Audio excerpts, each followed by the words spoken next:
कटप्पा ने बाहुबली को क्यों मारा? एंड्रॉयड लें या आईफोन? ये दोनों ही प्रश्न ऐसे हैं कि लगभग हर भारतीय के दिमाग में कभी ना कभी आए हैं। तो आज बात कर रहे हैं एंड्रॉयड वर्सेस आईफोन। देखिए, आपको बोर नहीं करूंगा क्योंकि बहुत सारे वीडियो अवेलेबल हैं, इसलिए इस वीडियो में मैं कुछ हटके बताऊंगा और जो मेन मेन डील ब्रेकर्स हैं, मेन मुद्दे हैं, बस वही बताऊंगा जिससे कि शॉर्ट में आप सारी बात समझ जाएं। सबसे पहले बात करते हैं आईफोन की। तो जब मैं आईफोन की बात कर रहा हूं तो जो वीडियो रिकॉर्ड कर रहा हूं ये मैं एंड्रॉयड में सैमसंग के फ्लैगशिप मोबाइल से रिकॉर्ड कर रहा हूं, इसलिए कि जब मैं एंड्रॉयड की बात करूंगा तो आईफोन से रिकॉर्ड करूंगा, जिससे वीडियो क्वालिटी का कंपैरिजन तो ऑटोमेटिकली आपका अपने आप हो जाएगा। और मैं थोड़ी सी लो लाइटिंग में कर रहा हूँ, बहुत एकदम फुल लाइट में नहीं कर रहा हूँ, जिससे कि लो लाइट कैपेबिलिटी का भी आपको हल्का सा अंदाजा लग जाए। ठीक है जी, तो शुरू करते हैं। डील ब्रेकर नंबर 1, आईफोन में कॉल रिकॉर्डिंग नहीं होती है, फुल स्टॉप। ये मैं इसलिए इतने कॉन्फिडेंस से सेंटेंस बोल रहा हूं कि मैं सारी जितनी जुगाड़ जुगत होती सब यूज करके देख चुका हूं, और अल्टीमेटली फाइनल जो स्टेटमेंट है वो यही है कि भैया, आईफोन यदि आप लेते हो तो इस चीज के लिए तैयार रहो कि आप कॉल रिकॉर्डिंग नहीं कर पाओगे। आप किसी एंड्रॉयड वाले से बात कर रहे होगे तो वो तो आपकी कॉल रिकॉर्डिंग कर लेगा, लेकिन आप हरिश्चंद्र बने बैठे रहोगे, आप कॉल रिकॉर्डिंग नहीं कर पाओगे। अब कई लोग कहते हैं ना, ऐप स्टोर में तो बहुत सारी ऐप है, कॉल रिकॉर्डिंग ऐप, आप जाओ इसके आईफोन के, उसमें तो बड़ी सारी ऐप्स आती हैं। वो सारी की सारी ऐप्स जो हैं बकवास हैं, यूजलेस हैं। क्यों यूजलेस हैं? क्योंकि देखिए, इसका सॉफ्टवेयर ऐसा है आईफोन का कि इसमें नेटिवली, मतलब इसके स्टोरेज के अंदर आप कॉल रिकॉर्डिंग नहीं कर सकते हो। वो जितनी भी ऐप हैं जो इसकी आईफोन की स्टोर में मिलती हैं, वो क्या करती हैं कि जो आप, जैसे मैं और आप बात कर रहे हैं, तो वो क्या करेंगी कि एक थर्ड पर्सन को भी कॉल में कॉन्फ्रेंस पे ले लेंगी, मतलब आप, मैं और एक तीसरा आदमी। तो जो तीसरा आदमी जो हम दोनों की बात सुन रहा है, वो अपने एंड्रॉयड फोन पर हम दोनों की बात रिकॉर्ड कर रहा है। अब कितनी बेवकूफ़ी वाली बात है भाई कि मैं आपकी और मेरी बात जो है किसी तीसरे आदमी के फोन पे रिकॉर्ड करूं, और फिर वो चार्ज करेगी मुझे अपनी रिकॉर्डिंग सौंपने के लिए। तो इतना, it is such a huge security risk. तो वो सारी की सारी ऐप, जितनी भी आईफोन स्टोर पे जितनी ऐप है, वो सिर्फ सिर्फ यही करती हैं, कॉन्फ्रेंस कॉल करके थर्ड पार्टी में रिकॉर्डिंग करती हैं। मेरी समझ नहीं आता, एक तरफ तो एप्पल बड़ी सिक्योरिटी सिक्योरिटी और प्रिवेसी की बातें करता है, और दूसरी तरफ ऐसी ऐप डाल रखी है कि जो थर्ड पार्टी, जो कहीं आपको तो ये भी नहीं पता चलेगा कि आपकी रिकॉर्डिंग इंडिया में हो रही है कि पाकिस्तान में हो रही है कि अमेरिका में हो रही है कि चाइना में हो रही है। ठीक है। तो वो जो थर्ड पार्टी ऐप्स हैं वो बहुत ज़्यादा रिस्की हैं, बहुत सोच समझ, यदि कोई आईफोन वाले यूज़ भी करते हैं तो आपको बता रहा हूँ, बहुत सोच समझ के आप वो ऐप्स को यूज़ करें, बिकॉज वो सब क्या करें, सिर्फ कॉन्फ्रेंस कॉल रिकॉर्डिंग कर रही हैं। तो सबसे बड़ा डील ब्रेकर, यदि आप किसी ऐसे बिजनेस में हैं या किसी ऐसी पोजीशन में हैं कि देखिए भाई, ये तो भारत देश है, अमेरिका तो है नहीं है, तो यहाँ कई बार ऐसी सिचुएशन आ जाती है जहाँ आपको सामने वाले की कॉल रिकॉर्ड करना पड़ती है। बहुत इंपॉर्टेंट मुद्दा है, इसलिए इसको नंबर 1 पे ले रहा हूँ।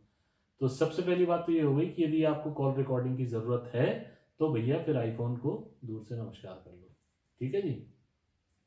अब आ गई दूसरी बात, व्हाट्सएप का डेटा ट्रांसफ़र।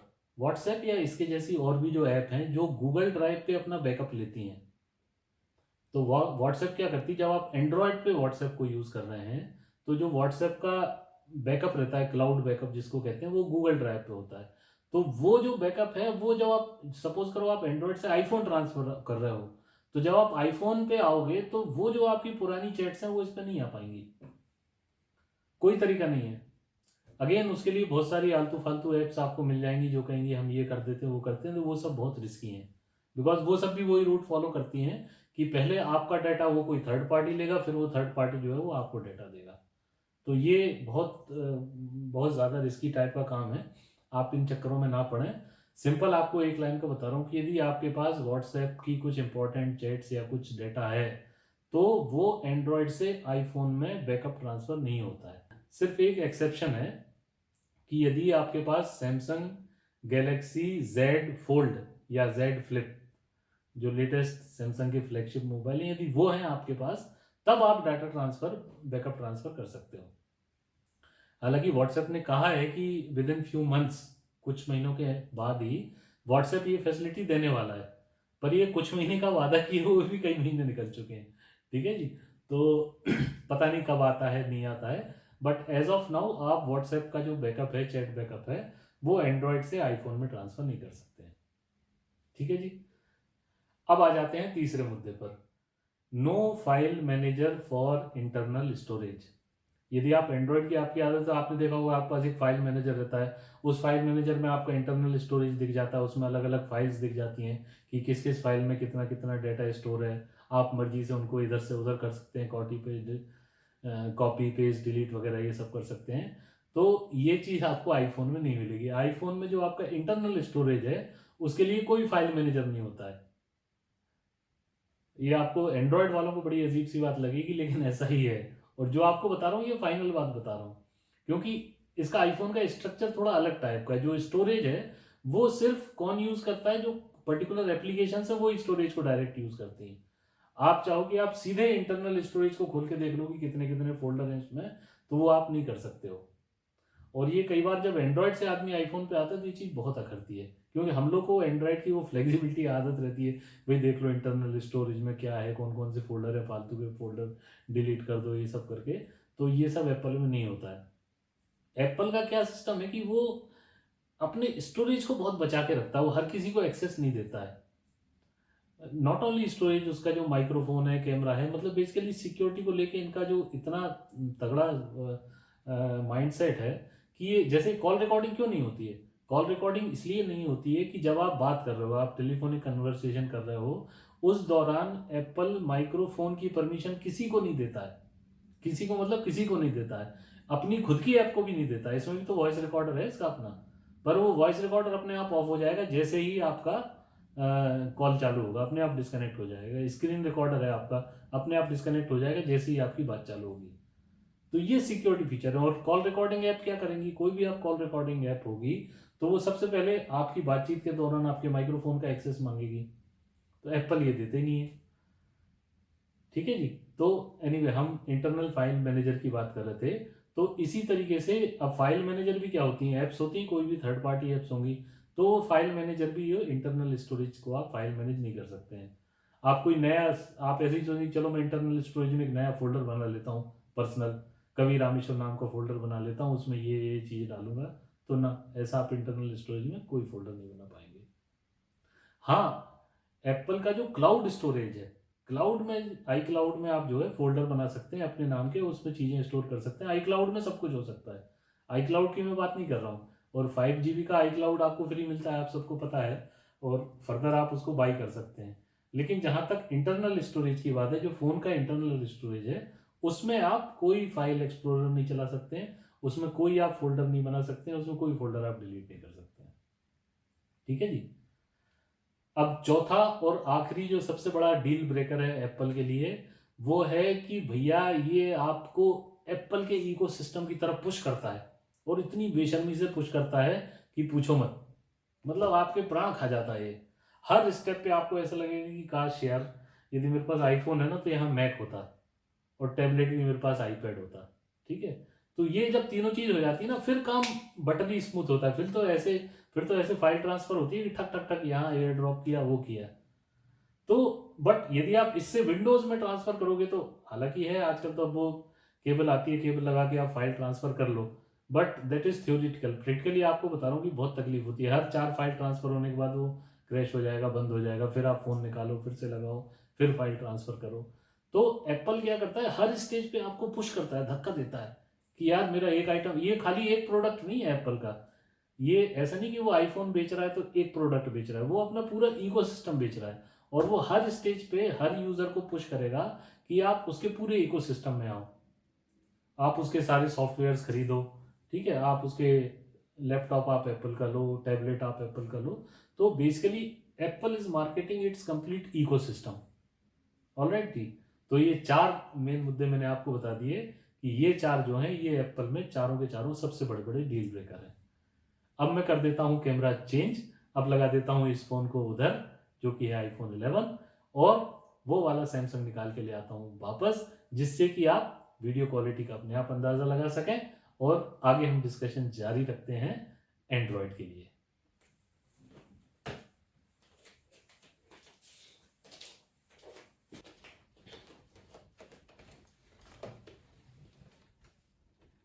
तो दोस्तों आईफोन लग गया वहाँ, और ये मेरा सैमसंग का एस सीरीज का फ़ोन आ गया मेरे हाथ में।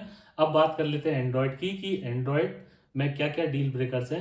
सबसे बड़ा डील ब्रेकर है वो है प्राइवेसी। प्राइवेसी या सिक्योरिटी जो भी कहें। क्यों है ये डील ब्रेकर? क्योंकि यदि आप कोई ऐसे आदमी है कि आपको लगता है कि नहीं, आपकी प्राइवेसी बहुत ज़रूरी है, आपको अपनी प्राइवेसी को बहुत प्रोटेक्ट करके रखना है, तो आप एंड्रॉयड की बजाय आईफोन पे जाएं तो बेटर रहेगा। देखिए एंड्रॉयड जो है ये ओपन सोर्स ऑपरेटिंग सिस्टम है। ओपन सोर्स है मतलब इसको कोई भी इस्तेमाल कर सकता है, कोई भी इसको कंट्रीब्यूट कर सकता है, मॉडिफाई कर सकता है। तो जैसे सैमसंग वाला है, तो सैमसंग क्या करता है, एंड्रॉयड को लेता है और एंड्रॉयड को अपने हिसाब से मॉडिफाई कर लेता है। ठीक है, फिर ये अपना UI1 या जो भी नाम दिया है सैमसंग ने वो अपना बना लिया। इसी तरीके से वन प्लस वाला लेगा, वन प्लस वाला एंड्रॉयड को लेगा, उसको उसके कोड को अपने हिसाब से मॉडिफाई करेगा और अपना ऑक्सीजन ओएस के नाम से चला देगा। इसी तरीके से शाओमी वाला है तो शाओमी वाला कुछ अपना ऑपरेटिंग सिस्टम बना देगा। कहने का मतलब ये है कि एंड्रॉयड जो है ये ओपन सोर्स सिस्टम है, इसको कोई भी इस्तेमाल कर सकता है, कोई भी मॉडिफाई कर सकता है अपने हिसाब से। तो बिकॉज ये ओपन सोर्स है और हर आदमी इसको एक्सेस कर सकता है, इसलिए इसकी हैकिंग भी उतनी आसान है। तो ये सिक्योरिटी के हिसाब से। दूसरा क्या है, जो ऐप्स हैं, क्योंकि ऐप को भी पूरा आर्किटेक्चर एंड्रॉयड का पता है, तो वो भी इसकी जो वल्नरेबिलिटीज हैं उसको यूज कर सकती हैं और आपके डाटा की चोरी कर सकती हैं। तो जहां तक प्राइवेसी का सवाल है, आईफोन के मुकाबले में एंड्रॉयड जो वो प्राइवेसी में थोड़ा सा 19 है, कोई डाउट नहीं है इस चीज में। ठीक है जी। तो यदि आपको प्राइवेसी बहुत इंपॉर्टेंट है, अपनी सिक्योरिटी बहुत इंपॉर्टेंट है, तो एंड्रॉयड जो है वो आपके लिए नहीं है। एंड्रॉयड में भी ये कि अब कंपनी टू कंपनी बहुत डिपेंड करता है, कि सपोज करो सैमसंग है, एक इतना बड़ा ब्रांड है, ट्रस्टेड ब्रांड है, तो सैमसंग कोशिश करता है कि वो पूरी आपको सिक्योरिटी देने की कोशिश करे, नए नए फीचर लाता है। सैमसंग की जगह यदि कोई दूसरा ब्रांड है तो शायद वो उतने सिक्योरिटी के फीचर ना दे पाए, या कोई ब्रांड ऐसा है कि वो आपका डेटा ही चोरी करना चाहता है, तो वो तो उसमें सारा कुछ डाल सकता है। ठीक है जी। तो ये कहानी है एंड्रॉयड की, एज फार एज प्राइवेसी और सिक्योरिटी की बात आ जाती है। दूसरी बात आ जाती है कैमरा क्वालिटी की। देखिए इसलिए मैं अलग अलग रिकॉर्डिंग करके आपको दिखा रहा हूँ ना सेम सेटअप में, कि आप खुद कंपेयर कर लें। वो कहते हैं ना, हाथ कंगन को आरसी किया, पढ़े लिखे को फारसी किया। अब हालांकि मुहावरा ये बहुत पुराना हो गया, क्योंकि फारसी अब कोई पढ़ा लिखा आदमी इस्तेमाल नहीं करता। शायद उस जमाने में थी जब मुगलों का शासन था और हिंदुस्तान का कारोबार फारसी में चलता था, लिखा पढ़ी का। एनीवे, तो हाथ कंगन को आरसी किया, आप जो है खुद ही देख लो कि कौन सा आपको किस रिकॉर्डिंग में क्या फर्क पता चल रहा है। एक जमाना था जब आईफोन जो है वो माइल्स अहेड था, मीलों आगे था। आईफोन की कैमरा क्वालिटी बहुत अच्छी थी एज कंपेयर टू एंड्रॉयड। लेकिन ऑफ लेट ये हुआ है कि एंड्रॉयड ने भी काफ़ी ग्राउंड कवर कर लिया है। खासकर जो फ्लैगशिप मोबाइल्स हैं वो काफ़ी अच्छी अब पिक्चर क्वालिटी देने लगे हैं। तो अब वो जो मार्जिन है वो कम हो गया है। पर तब भी ये है कि हाँ, जो आईफोन है उसकी कैमरा क्वालिटी जो है वो स्टिल अभी भी काफ़ी बेटर है एंड्रॉयड से। बेटर क्या, अब तो मतलब ये कंपैरिजन थोड़ा दूसरे लेवल का हो गया है। बेसिकली क्या है कि आईफोन ने जो नीश पकड़ा हुआ है, उसका नीश ये है कि वो आपको रियलिस्टिक पिक्चर देता है। आप जैसे हो वैसे ही दिखोगे, ये कलर जैसा है ये आपको एग्जैक्टली वैसा ही दिखेगा। वेयर एज एंड्रॉयड में क्या होता है कि थोड़े से कलर टेम्परेचर चेंज हो जाते हैं, थोड़ी सी स्किन स्मूथनिंग हो जाती है। तो इस तरीके के एंड्रॉयड ने वो रास्ता पकड़ा है, एप्पल ने ये रास्ता पकड़ा है। ठीक है जी। तो पिक्चर क्वालिटी के मामले में यदि आपको रियलिस्टिक पिक्चर पसंद है तो definitely you will go for an iPhone, और यदि आपको थोड़ी सी एनहांस्ड पिक्चर या वो पसंद है तो you can go for an Android phone. बाकी ये कि पिक्चर क्वालिटी एंड्रॉयड के फ्लैगशिप लोगे तो अब तो वो भी महंगे हैं। सैमसंग के जो जेड फोल्ड वगैरह सब लाख लाख रुपए प्लस के फ़ोन हैं, तो they are also giving fantastic picture quality. और भी ब्रांड्स हैं, मैं खाली सैमसंग की बात नहीं कर रहा हूँ, आप ये ना समझें कि सैमसंग सैमसंग कर रहा हूँ। इवन वीवो के जो, मतलब वो तो फोटोग्राफी का ही मार्केटिंग करते हैं, बहुत अच्छे फोटोग्राफी वाले फ़ोन बनाए हैं। तो ये है कि मतलब अदर ब्रांड्स ने भी अच्छे फोटोग्राफी वाले फ़ोन्स बना लिए हैं। बट स्टिल यदि आपको रियल आप फोटोग्राफर या फोटोग्राफी के शौकीन हो तो तब आपको कहूँगा कि आप एंड्रॉयड ना लें, आप जो है आईफोन में मज़ा आएगा आपको फोटोग्राफी करने का। तीसरा डील ब्रेकर जो है एंड्रॉयड के लिए वो है ब्लोटवेयर। ब्लोटवेयर कहते हैं जो फालतू की ऐप्स, जैसे ही आप फ़ोन खरीदते हैं ना, आपको पचासों फालतू की ऐप जो आपके काम की नहीं है, पर कंपनी वाले मैन्युफैक्चरर ने ज़बरदस्ती डाल दी हैं, आपके सिर पे मढ़ दी हैं, उसको कहते हैं ब्लोटवेयर। वो ब्लोटवेयर में भी दो प्रकार के होते हैं। ऐसे होते हैं कि कुछ आप डिलीट कर सकते हैं और कुछ ऐसे होते हैं जिनको आप डिलीट ही नहीं कर सकते हो। ठीक है। तो ये थोड़ा-सा एंड्रॉयड में कष्ट रहता है कि हर कंपनी इवन जैसे सैमसंग जैसा ब्रांड जो है, सैमसंग जैसा ब्रांड भी आपको ज़बरदस्ती फेसबुक ऐप तो दे ही देता है और कुछ ना दे, जिसको आप डिलीट नहीं कर सकते। तो इस तरीके से ये ब्लोटवेयर का जो है ये एंड्रॉयड में आपको चक्कर रहता है। यदि आपको ब्लोटवेयर अच्छा नहीं लगता है तो फिर आप डेफ़िनेटली जो है एंड्रॉयड ना खरीदें। हालाँकि ये कोई बहुत बड़ा मुद्दा नहीं है, पर हाँ, एक मतलब पेनफुल तो है कि हर बार वो 4-5 फालतू की ऐप जो है वो आपके मोबाइल में पड़ी रहती हैं। और वैसे तो इन 2-3 पॉइंट के अलावा कुछ ख़ास एंड्रॉयड में कोई पॉइंट चौथा है नहीं है। फिर भी 4 पॉइंट मैंने एप्पल के कवर किए हैं, तो 4 एंड्रॉयड के कवर करूँगा। चौथा जो पॉइंट है वो है overall build quality, hardware quality. IPhone क्या करता है, आईफ़ोन हर चीज़ टॉप क्लास यूज़ करता है। चाहे वो आपका लेंस हो, चाहे आपका माइक्रोफ़ोन हो, चाहे आपकी स्क्रीन हो, ठीक है? वो हर चीज़ टॉप क्वालिटी यूज़ करता है। और एंड्रॉयड में ऑफ़ कोर्स एंड्रॉयड में जो आप बहुत महँगे वाले लेंगे तो उनमें भी हर चीज़ टॉप क्वालिटी यूज़ होती है। पर तब भी हार्डवेयर में जो है वो एंड्रॉयड थोड़ा-सा एक कदम पीछे है, मुझे ऐसा लगता है। जैसे देखिए मैंने बड़ी सारी मेरे पास दोनों टैब भी हैं, आईपैड भी है और ये दूसरी टैब भी है। तो जो स्क्रीन की क्वालिटी है ना, जो आईपैड की स्क्रीन है, उसका जो वाइट्स दिखते हैं, वो अलग ही है मतलब। उसका जो रेटिना डिस्प्ले है, वो वाक़ई रेटिना डिस्प्ले है। आपको मतलब आँखों में कोई तकलीफ़ नहीं होगी, कोई दर्द नहीं होगा। आप घंटे, 2 घंटे, 4 घंटे भी देख लोगे ना आईपैड, तो आपको कोई दिक्कत नहीं होगी। तो ये हार्डवेयर क्वालिटी वाला चौथा इश्यू है कि यदि आप हार्डवेयर क्वालिटी टॉप नॉच चाहते हैं, तो फिर जो है एंड्रॉयड उस मामले में थोड़ा-सा डाउन हो जाता है। बहुत-बहुत धन्यवाद वीडियो के साथ बने रहने के लिए। यदि आपको ऐसे ही कंटेंट देखने का शौक है, तो कृपया चैनल को सब्सक्राइब ज़रूर करें और बेल आइकन को भी दबा दें, जिससे नए-नए वीडियोज़ का आपको नोटिफ़िकेशन टाइमली मिलता रहे। Thank you. जय हिंद। वंदे मातरम।